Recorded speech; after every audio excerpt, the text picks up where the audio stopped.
My name is Diana. I'm 32 years old, and the words that finally set me free were hissed at me across a polished mahogany bar, the sound cutting through the low murmur of the city's most exclusive hotel lounge. Honestly, Mark, I don't know why you bring your little charity case here. She can't even afford the garnish on the drinks, let alone a whole one. The voice belonged to Chloe, my fiancé's sister, her lips curled in a familiar sneer of contempt. My fiancé, Mark, just shifted uncomfortably in his bespoke suit, offering a weak chuckle instead of a defense. He was the picture of wealth and privilege, and I, in their eyes, was his pet project. They had no idea who I really was.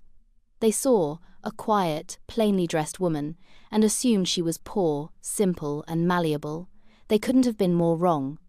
And now please stop the video and subscribe to our channel. To be able to keep making videos like this, we need to reach 1,000 subscribers as soon as possible. Thank you. It all started 2 years ago, a lifetime ago it feels now, in a place as far from that opulent hotel bar as you can imagine. It was a small, independent coffee shop, the kind with mismatched chairs and the rich, overwhelming scent of roasted beans hanging permanently in the air. I was there for a rare moment of quiet, sketching out a logistics flowchart on a napkin for my company. A tech-based shipping and logistics firm I had built from the ground up with nothing but a laptop and a terrifyingly large business loan. Nexus Flow was my baby, my triumph, and after 5 years of relentless work, it was finally becoming a powerhouse in a field dominated by old men and even older money. But on that day, I wasn't the CEO. I was just Diana, a woman in a comfortable sweater and jeans, trying to untangle a supply chain problem. That was when Mark walked in. He was charming, disarmingly so, with a smile that seemed genuine and eyes that didn't immediately scan me for a brand name or a price tag. He complimented my focus, not my appearance, and we talked for 3 hours. He told me he was in finance for his family's firm, and I, on a sudden, uncharacteristic whim, decided to play a part. I told him I was a freelance project manager, a simple, vague title that explained my odd hours and comfortable but not extravagant lifestyle. Why did I do it? Because for once, I wanted to be sure. I wanted to know if someone could fall for Diana, the person, without the intimidating and apparently alluring shadow of Diana Vance, the CEO. It was a test, a secret I decided to keep, to see if I could find something real in a world that had become increasingly transactional. He seemed so different, so refreshing. He was captivated by my supposed simplicity, my life outside the gilded cage he inhabited. For a while, for a wonderful, naive while, I truly believed he had passed the test. He loved me for me, or so I thought. The truth, as it so often is, was far more complicated and infinitely more cruel. He didn't love my simplicity, he fetishized it. It was a canvas upon which he could project his own generosity and importance, a backdrop that made him look all the more grand. The first cracks in this carefully constructed fantasy appeared not long after, when he insisted it was time for me to meet his family. I should have known then. I should have seen the glint in his eye, not of pride, but of a zookeeper about to show off his most exotic, and therefore most pitiable, acquisition. The introduction was to take place at the family estate, a sprawling mansion that looked more like a museum than a home, where every surface gleamed with the kind of polish only generational wealth can buy. I chose my outfit carefully, a simple but elegant navy dress, something that wouldn't scream for attention but also wouldn't look out of place. It was a mistake. To them, my quiet elegance was just a plain, cheap dress. Mark's parents, Richard and Eleanor, were polite in a surgically precise way. They smiled with their mouths, but not their eyes, their questions designed to categorize and place me within their rigid social hierarchy. A freelance project manager? How interesting. Is there much stability in that, dear? Eleanor asked, her tone dripping with manufactured concern. It was Chloe, however, who dispensed with the pretense of politeness. She looked me up and down, a flicker of a smirk playing on her lips. Mark, you've always had a soft spot for strays, she'd said, loud enough for me to hear as she turned to fetch a drink. Mark had just squeezed my hand, whispering, "She's just protective, don't mind her." But I did mind. I minded a great deal. That was the first time I heard the term charity case applied to me, though it wouldn't be the last. Throughout that long, excruciating evening, I was subjected to a barrage of microaggressions. They'd talk about lavish European vacations, then turn to me and ask if I'd ever been on a plane. They'd discuss multi-million-dollar art auctions before asking me what my hobbies were, as if expecting me to say couponing or macrame. Mark, my supposed partner, my protector, did nothing. He would simply smile, his charming smile, occasionally patting my arm as if to say, "Isn't she quaint?" I realized I wasn't a guest in their home, I was the evening's entertainment. The enablers, Richard and Eleanor, set the stage with their cold civility, creating a space where Chloe's cruelty could flourish unchecked. They didn't have to be overtly mean. Their silence was a form of endorsement, their placid smiles, a confirmation that I was, and always would be, an outsider. I drove home that night feeling a chill that had nothing to do with the weather.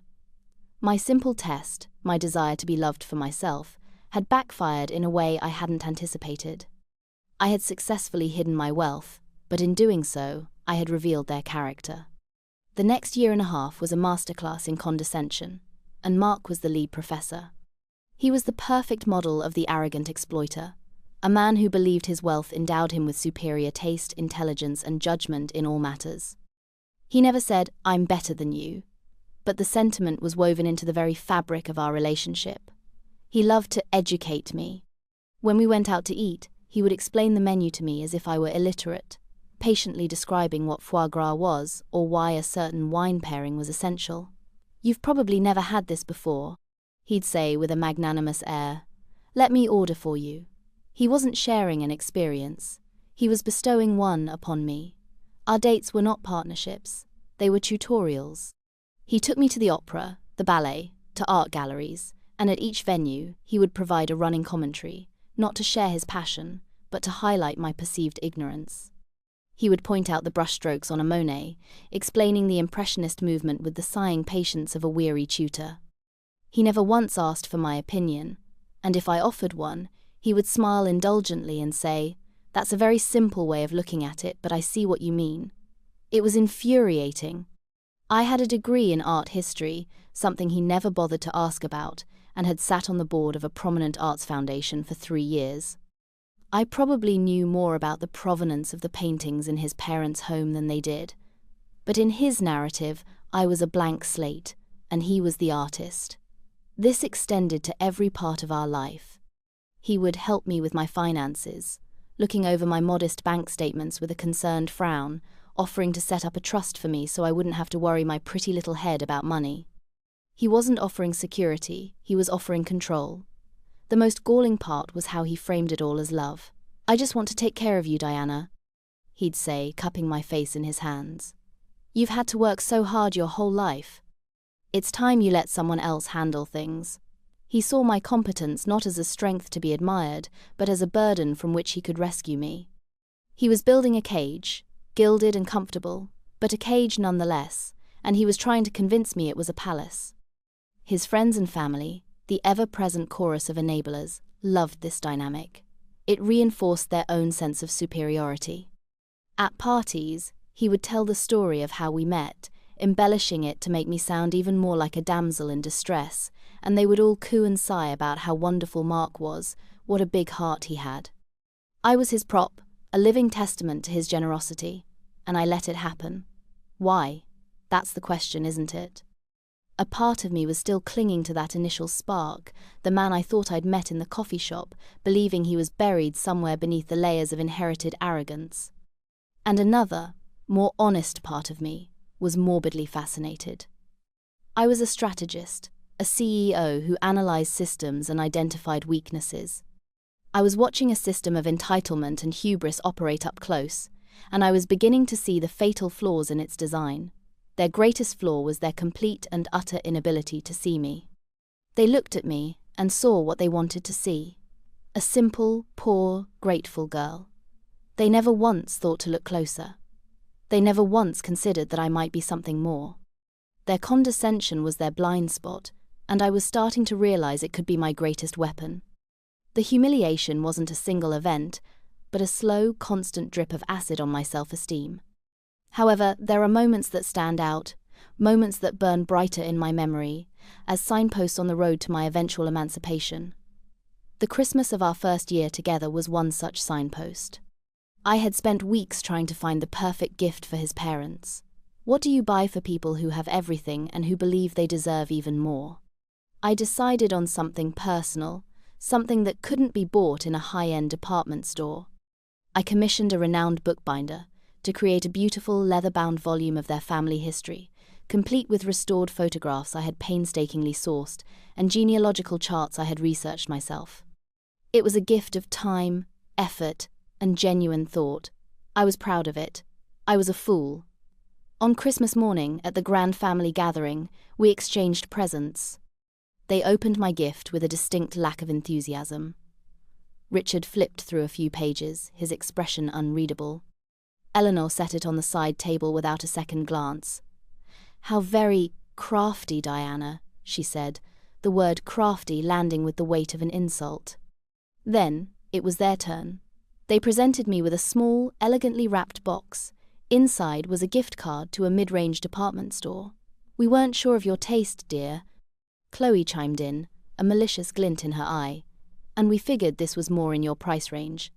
You can buy yourself a nice little outfit." The room was filled with the silent, suffocating judgment of their friends, the enablers, who either looked away or offered faint, pitying smiles. Mark, as usual, just laughed it off. "They're just practical, babe," he said later, as if their calculated insult was a virtue. I felt a cold knot form in my stomach. It wasn't about the money. I could have bought that entire department store with a rounding error from my company's quarterly profits. It was about the deliberate malicious act of putting me in my place. They were reminding me that I was the charity case, the one who received sensible, budget-appropriate gifts while they dealt in heirlooms and luxury. Another time, we were at a dinner party with some of Mark's colleagues from his father's investment firm. The conversation turned to the logistics sector, a topic I knew inside and out. A major shipping company had just fumbled a massive contract, and they were all dissecting the failure. I listened quietly for a while as they spouted predictable, surface-level analyses. Finally, unable to help myself, I chimed in. "The problem wasn't their fleet management," I said calmly. "It was their outdated back-end software. They couldn't integrate real-time tracking with their inventory system, creating a cascade failure. A company like Nexus Flow would have handled it with predictive analytics." The table went silent. All eyes turned to me. Mark looked mortified. "Diana," he said, with a strained, placating laugh, "what would you know about back-end software?" Chloe snorted into her wine glass. "She's a project manager, Mark. I think she means she knows how to use Microsoft Excel." The table erupted in condescending laughter. I felt my face flush, not with embarrassment, but with a sudden, clarifying rage. I had just given them a multi-million-dollar piece of free analysis, and they had treated me like a child who had interrupted the adult's conversation. It was in that moment that my patience, a resource I had always considered nearly infinite, began to show cracks. The fascination I'd felt was curdling into disgust. I was no longer an observer in an experiment. I was a victim in an abusive dynamic, and the slow drip of acid was beginning to feel like a flood. The turning point, the moment the ground truly shifted beneath my feet, came not in their opulent mansion or at a fancy restaurant, but in the sterile, quiet office of my lawyer, Sarah. Sarah wasn't just my lawyer, she was my friend, one of the few people in my life who knew the full story of Diana Vance, CEO of Nexus Flow, and Diana, the freelance project manager. She was my ally, the one person who saw the injustice clearly and without the distorting lens of social status. I had gone to her office under the pretense of discussing a corporate acquisition, but the truth was, I was crumbling. I sat across from her polished desk, recounting the latest litany of slights, the condescending remarks, the soul-crushing humiliation of the dinner party. I told her everything, the words tumbling out of me in a torrent of frustration and hurt. I ended with a question that had been haunting me for months. "Do you think he loves me, Sarah? Do you think any of this is real?" Sarah leaned back in her chair, her expression a mixture of professional calm and personal fury. She was a sharp, no-nonsense woman who had navigated corporate shark tanks her entire career, and she did not suffer fools. She listened patiently until I was finished, her fingers steepled under her chin. Then she looked at me, her gaze direct and unflinching. "Diana," she began, her voice soft but firm, "let me ask you something. When a biologist studies a scorpion, do they get in the cage with it to better understand its nature? Or do they observe it from a safe distance, respecting its inherent and potentially lethal characteristics?" The analogy hit me like a physical blow. "You're living in the cage, Diana," she continued. "You went in hoping to find a misunderstood creature, but all you found was a scorpion, acting exactly like a scorpion is supposed to act. This isn't love. It's a power dynamic. Mark isn't protecting you, he's curating you. He's not lifting you up, he's holding you down to make himself feel tall. He doesn't see you. He sees a reflection of his own magnanimity." Her words were brutal, but they were also liberating. She was articulating the vague, unsettling feelings I'd been unable to name. She was giving my pain a vocabulary: power, control, exploitation. She was my external validation, the sounding board confirming that I wasn't crazy, I wasn't being too sensitive. The injustice was real. "So what do I do?" I whispered, feeling a profound sense of despair. "I've wasted 2 years on this. This experiment." "No, you haven't," Sarah said, leaning forward. "You haven't wasted anything. You've gathered data. In your world, Diana, what do you do with data?" A flicker of the old me, the CEO, sparked to life. "You analyze it," I said, my voice growing stronger. "You identify patterns, you find the weaknesses in the system, and then you leverage them to your advantage." A slow smile spread across Sarah's face. "Exactly," she said. "The system's greatest weakness is its arrogance. Their hubris is your leverage. They've handed you the blueprint to their own undoing. The question is no longer, what do I do? The question is, what do you want to do?" I left Sarah's office that day, a different woman. The hurt was still there, but it was now overlaid with something new. A cold, clear, and quiet resolve. The passive victim was gone. The strategist had been awakened. The experiment wasn't over, it was just entering its final, decisive phase. The catalyst for the final act came about a month after my meeting with Sarah. It was our 2-year anniversary, and Mark had planned an elaborate surprise. He took me to a stunning botanical garden, to a secluded gazebo filled with what must have been thousands of white roses. It was breathtakingly romantic, a scene straight out of a movie. And that was the problem. It felt staged, impersonal, a grand gesture designed for an audience rather than an intimate moment for a partner. As the sun began to set, casting long shadows across the perfectly manicured lawns, he got down on one knee. He held up a velvet box, and inside was a diamond ring, so large it looked comical, a gaudy symbol of his wealth. But it was his words, not the ring, that sealed his fate. "Diana," he began, his voice thick with rehearsed emotion, "these past 2 years you've shown me a simpler, more beautiful way of life, and now I want to give you everything you've never had. I want to take care of you, protect you. I can give you all of this," he said, gesturing vaguely at the opulent surroundings, "forever. You'll never have to worry about another thing for the rest of your life. Will you marry me?" It was the most insulting, condescending proposal I could have ever imagined. He didn't say, "Will you be my partner?" or "Will you build a life with me?" He said, "I can give you all of this." He was offering me a job, not a marriage. The position of Mrs. Mark Ainsworth, a salaried dependent with benefits. My silence must have lasted a fraction too long, because a flicker of anxiety crossed his face before he quickly masked it with his charming smile. Fueled by Sarah's words and my own newfound clarity, I found my voice. I said yes. A cold, calculated yes, that felt like a declaration of war. He slid the ostentatious ring onto my finger, and as he kissed me, I felt nothing but the icy chill of purpose. The real bomb dropped a week later. He sat me down in his study, a room panelled in dark wood and smelling of leather and self-importance. He slid a thick document across the desk towards me. "Just a formality, babe," he said casually. "My family's lawyers drew it up, a prenuptial agreement. I picked it up." My hands were steady. I am no stranger to legal documents. I'd negotiated multi-million-dollar contracts that were 10 times as dense. I began to read. It was a masterpiece of legal humiliation. It stipulated that in the event of a divorce, I would be entitled to a meager, one-time payout, a sum that wouldn't even cover my company's coffee budget for a year. It waived any right to his family's assets, properties, or future earnings. There was even a clause about intellectual property, stating that any ideas or concepts I might contribute to his family's business during our marriage would be considered their sole property. It was a document designed to protect a fortune from a predator, a gold digger. It was a document that screamed, "We know what you are, and we are managing the threat." I read every single word, my expression carefully neutral. Inside, a fire was raging. This was the final piece of data I needed. This was their unvarnished opinion of me, codified in legal language. This was not love. This was a hostile takeover of my life, and they had just shown me their entire strategy. I looked up from the document and smiled, a sweet, docile smile that I had perfected over the past 2 years. "Of course, Mark," I said softly. "I completely understand. I'll sign it. After all, I'm marrying you for you, not for your money." The look of relief that washed over his face was disgusting.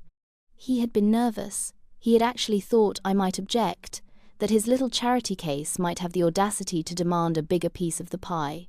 He had no idea. He had just handed me the script for his own downfall. From that moment on, my life was divided into 2 distinct parts. There was the public Diana, the happy, grateful fiancée of the wealthy Mark Ainsworth, a woman floating through life in a daze of newfound security. I played the part to perfection.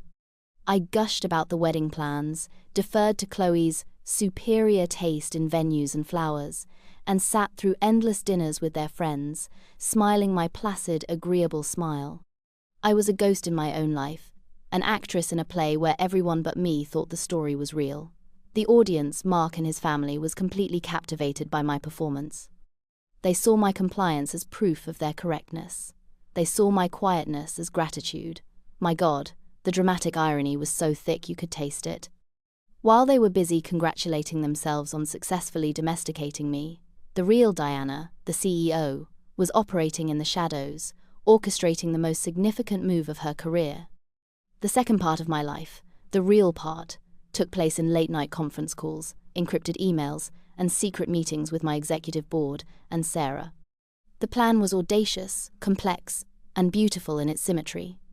For months, Nexus Flow had been quietly acquiring shares in a publicly traded luxury hospitality group, a conglomerate that owned a string of high-end hotels, including one particular jewel in its crown, the Grand Majestic Hotel. The Grand Majestic was a landmark, a symbol of old-world elegance and new-world exclusivity. It was also, by a delicious twist of fate, the Ainsworth family's favorite haunt. It was their neutral ground, the place they went to celebrate, to see and be seen. It was the stage upon which they had performed so many acts of my public humiliation, and I was going to buy it. It was a hostile takeover, executed with surgical precision. We exploited a weakness in their corporate structure, leveraged a dip in their stock price, and made a tender offer their scattered and disorganized board of directors couldn't refuse. The final stages were a blur of adrenaline and focus. I was sleeping 4 hours a night, fueled by coffee and the intoxicating prospect of vindication. Sarah was a rock, handling the legal intricacies with a ruthless efficiency that I deeply admired. "It's the most beautifully vengeful acquisition I've ever been a part of," she'd told me during one late-night call, and I could hear the grin in her voice. "Poetic justice is not just for novels, my friend. I let Mark and his family plan the wedding. I let them discuss flower arrangements and guest lists. I let them debate the merits of salmon versus beef for the reception. While they were occupied with these trivialities, I was dismantling an empire and building my own. The contrast was exhilarating. One afternoon, Chloe called me, her voice dripping with condescension, to inform me that she had booked the Imperial Ballroom at the Grand Majestic for our engagement party. "It's really above your station, Diana," she'd purred, but Mark insisted. "It's our gift to you, a little taste of the life you're about to lead." I remember holding the phone, looking out my office window at the city skyline, a city where I was a major player, a captain of industry. "Thank you, Chloe," I said, my voice soft and grateful. "That's so incredibly generous of you. I don't know what to say." I knew exactly what to say, of course. I just wasn't going to say it yet. I was saving it. The plan was set. The stage was being prepared. All the actors were moving into their final positions, completely unaware of the revised script I held in my hands. The final acquisition of the hospitality group was scheduled to be finalized on a Thursday. The engagement party Chloe had so graciously arranged was on Friday night. The timing was exquisite, a perfect storm of my own making. I spent that Thursday in a 12-hour marathon of meetings, signing documents that transferred billions of dollars in assets and reshaped a significant portion of the luxury hotel market. When I finally signed the last page, officially making me the majority shareholder and de facto CEO of the entire group, I didn't feel a rush of triumph. I felt a profound and unsettling calm. It was the feeling of a chess master seeing the checkmate 16 moves in advance. The outcome was already certain. All that remained was the playing out of the final, inevitable moves. That night, I went home to the modest apartment I had kept, the one Mark thought was my entire world. I laid out my outfit for the following evening.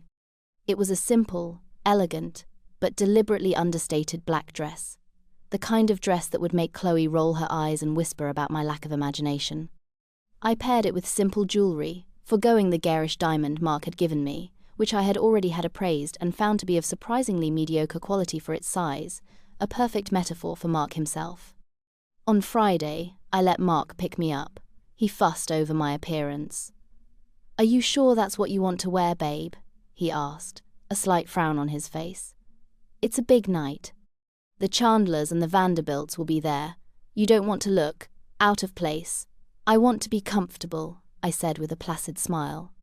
"And this is me." He sighed, the sigh of a man burdened by his girlfriend's poor taste, and patted my hand. "All right.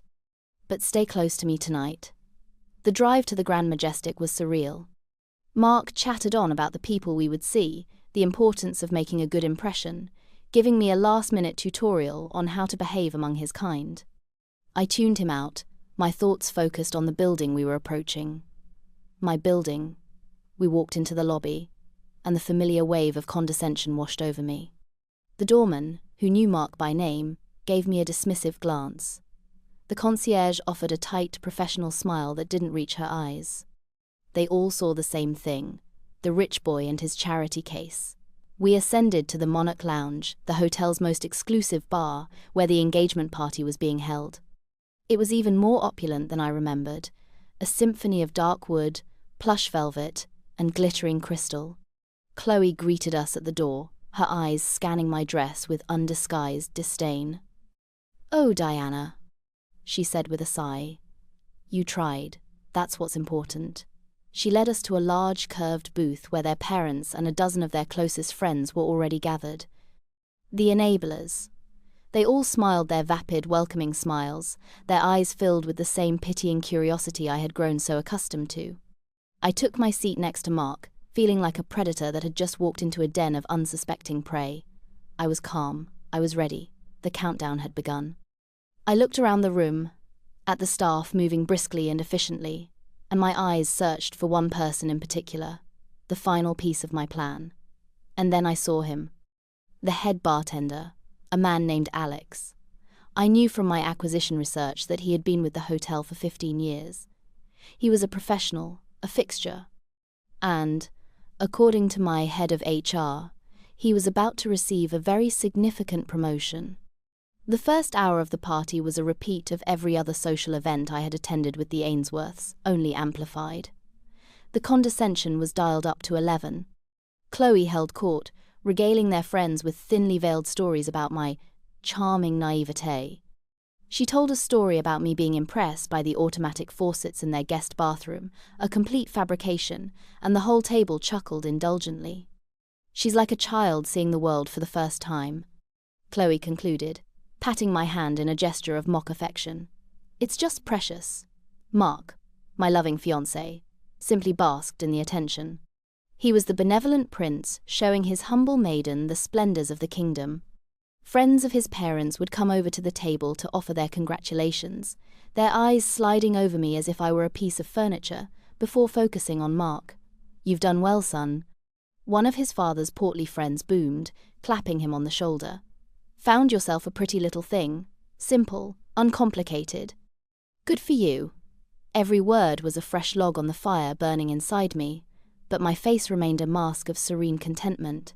I sipped my water, I smiled when smiled at, and I said nothing.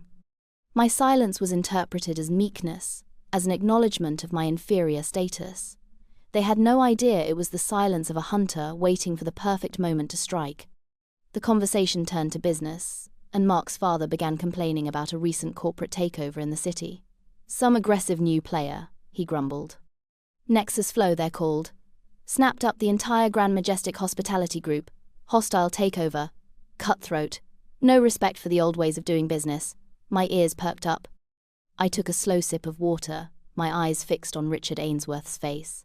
Mark scoffed. Probably some Silicon Valley upstarts with more money than sense. They'll run it into the ground within a year.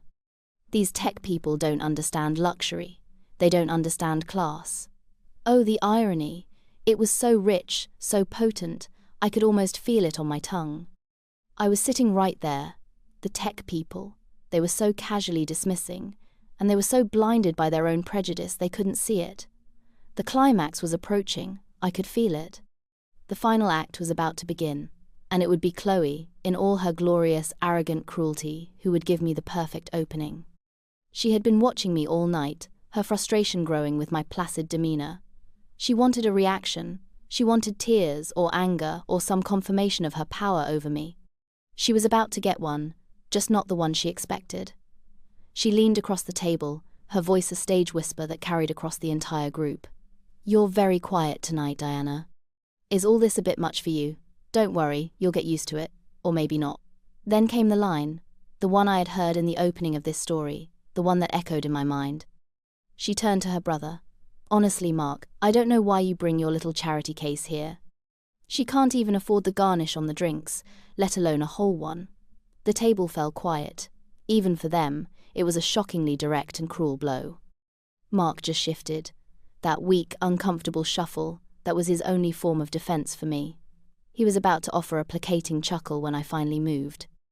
I raised my hand, a small, subtle gesture, and caught the eye of the head bartender, Alex, who had been hovering nearby, watching the entire exchange with a tense expression.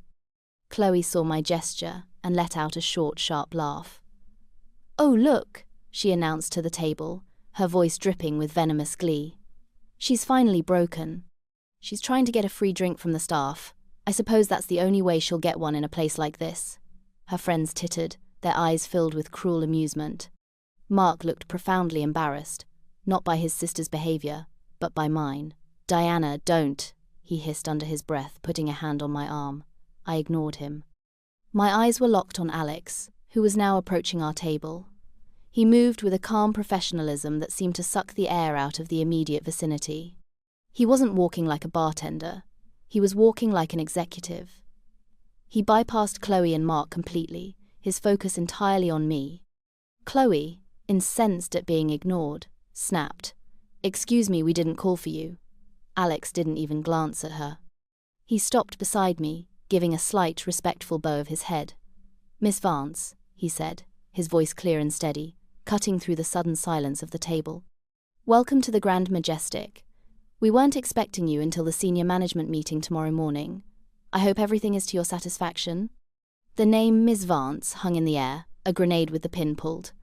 I saw a flicker of confusion on Mark's face. "Vance, my last name." A name he had heard but never connected to anything important. He still didn't get it. Chloe, however, was doubling down on her arrogance. "Miss Vance?" she scoffed. "Who is Miss Vance?" "Her name is Diana Monroe. Are you deaf? Now run along and get us another bottle of champagne. The good stuff, if you know what that is." Alex stood his ground.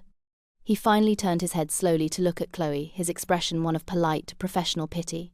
"My apologies, madam," he said, his tone icy. "I was addressing the new owner of this hotel and the CEO of the parent company that acquired it yesterday afternoon, Ms. Diana Vance." He then turned back to me.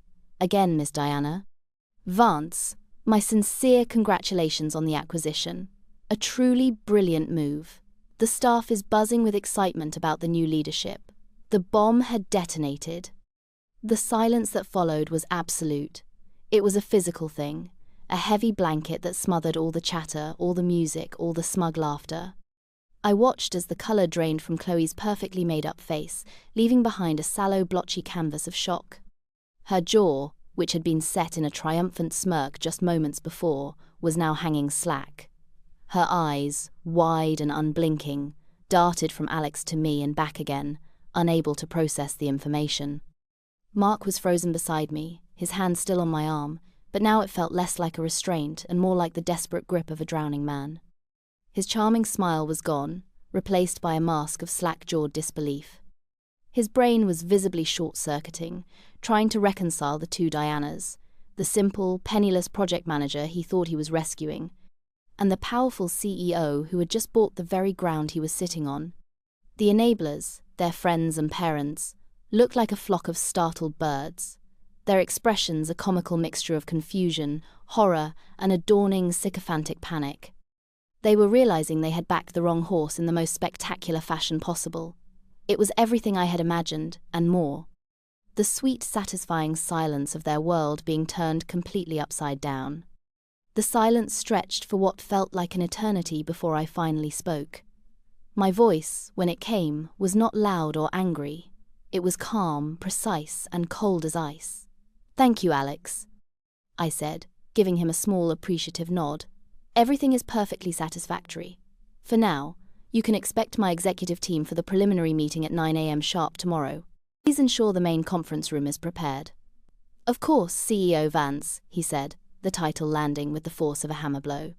He gave a final nod and retreated with the same quiet dignity, leaving a mushroom cloud of devastation in his wake. I slowly turned my gaze to the stunned faces around the table, savoring the tableau of shock and horror. I let my eyes rest on Chloe first. She was pale, trembling, looking at me as if she had just seen a ghost. "Charity case?" I asked softly, letting the words hang in the air. "Is that what you called me?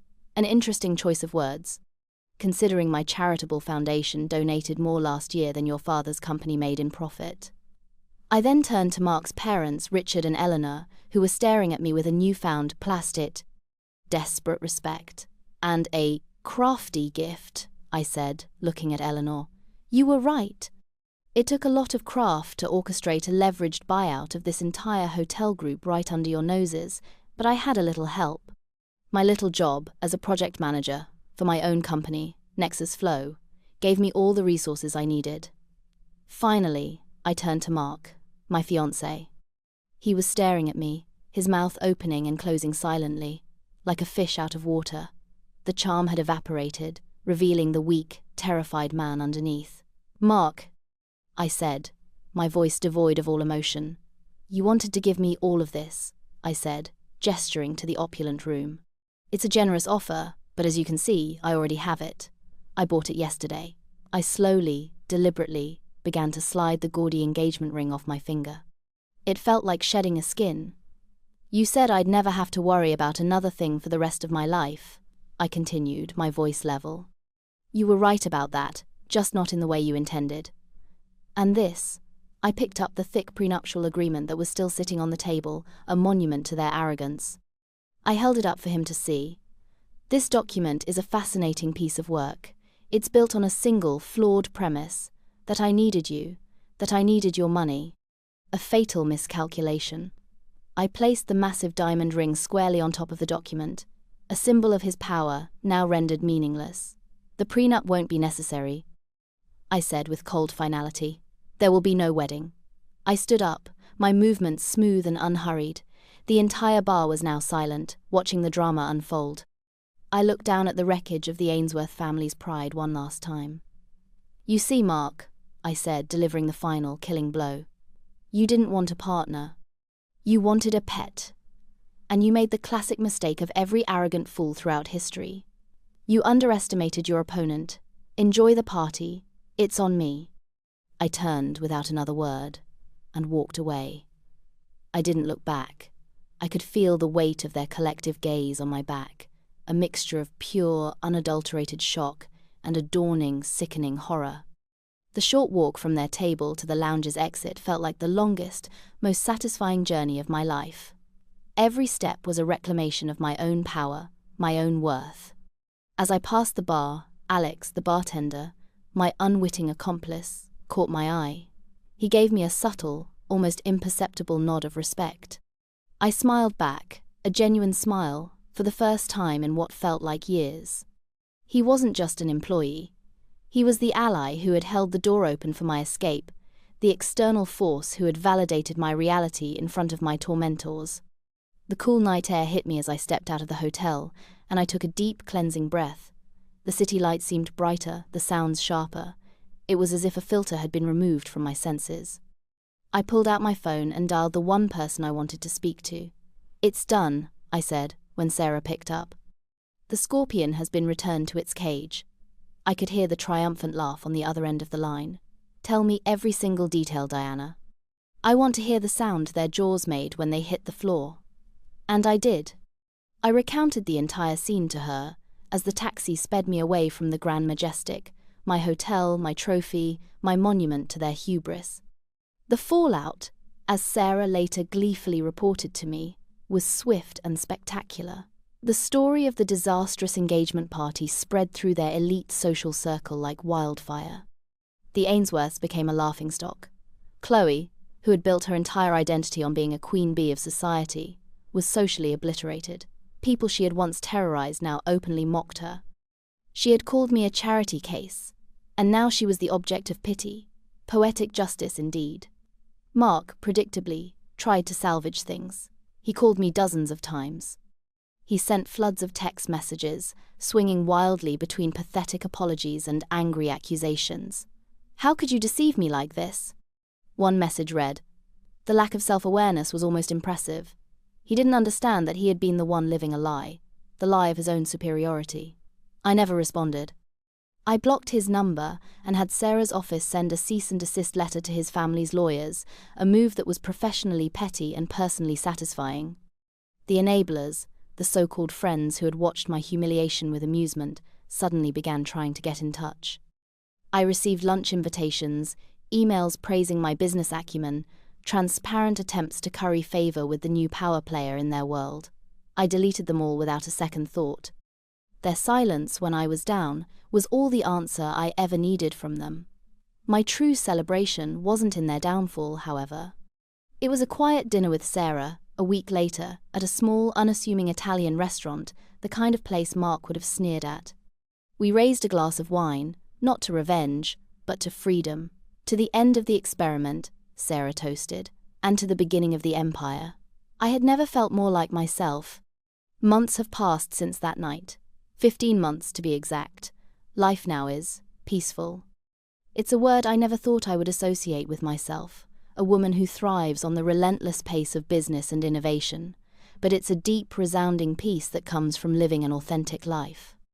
The Grand Majestic, under my leadership, is more successful than ever. I didn't gut it, as Mark had predicted. I invested in it. I promoted from within, starting with Alex, who is now the Director of Operations for the entire hotel group. We modernized the systems, improved the service, and honored the legacy of the place while steering it firmly into the future. I lead my company not with arrogance, but with the quiet confidence that comes from knowing exactly who you are and what you're capable of. My days are filled with challenges and strategic decisions, with building teams and creating value. It's the life I built for myself, the one I almost gave up for a hollow imitation of love. I sometimes think about Mark and Chloe, not with anger anymore, but with a kind of detached pity. They were trapped in a system of their own making, a prison of prejudice and entitlement. They couldn't see past the surface of things, and in the end, that was their undoing. They mistook my simple dress for a simple mind, my quiet demeanor for a lack of ambition. They were so busy looking down on me that they never saw me rising above them. The experience taught me a valuable lesson. You should never, ever dim your own light to make someone else feel comfortable or powerful. Hiding my success, my intelligence, my true self, didn't protect me. It enabled them. It gave them permission to define me, to put me in a box that suited their narrative. The moment I chose to be myself, unapologetically and completely, was the moment I became invincible. My name is Diana Vance. I am 33 years old. I am the CEO of a multi-billion-dollar corporation. And I am free. I am no one's project, no one's charity case, and no one's pet.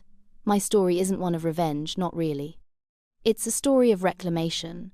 It's about taking back your own narrative from those who would try to write it for you.